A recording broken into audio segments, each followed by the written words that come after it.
রাজশাহীতে এখনো সন্তান হারানোর বেদনায় কাতর শহীদ পরিবারগুলো।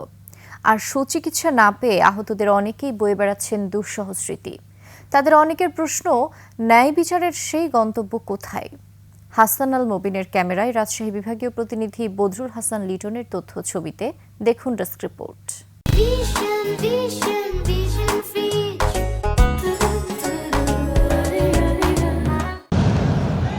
জুলাই গণ অভ্যুত্থানে সাড়া দিয়ে রাজপথে নেমেছিলেন রাজশাহীর পুঠিয়া উপজেলার মঙ্গলপাড়া গ্রামের রায়হান আলী ও মহানগরীর রানীবাজারের সাকিব আঞ্জুম।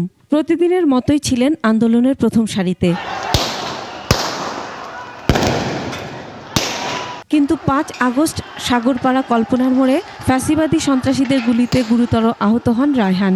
আর পুলিশ ও ক্ষমতাসীন দলের গুলি থেকে বাঁচতে সাকিব আঞ্জুম আশ্রয় নেন শেখের চক এলাকার এই বাড়িতে। সেখানেই তাকে হত্যা করা হয়।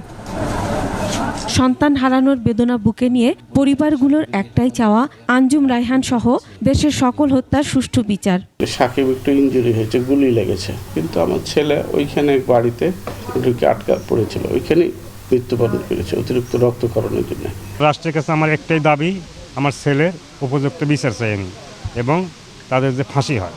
রায়হান পরিবারের সাথে দেখা করতে গিয়ে বিএনপির এই নেতা বলেন, সকল হত্যার বিচার করবে নির্বাচিত সরকার। রায়হান যেরকম তার জীবন দিয়ে গেছে, তার জীবন যেন বৃথা না হয়, তার আত্মহত্যা যেন বৃথা না হয়। বিভীষিকাময় সেই দিনের স্মৃতি ও ক্ষতচিহ্ন বহন করছে রাজশাহীর শতাধিক যোদ্ধা।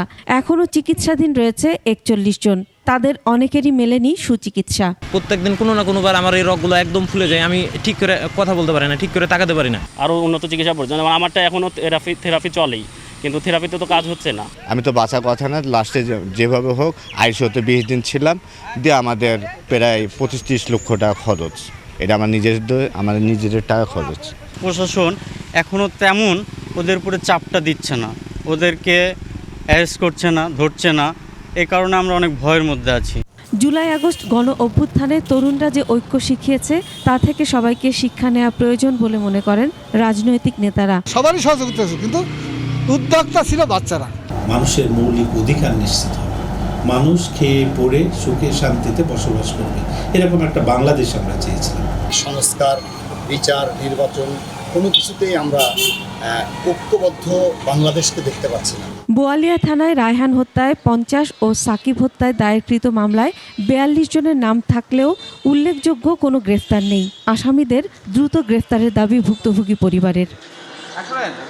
Masuma Lisa, desk report, 21 television.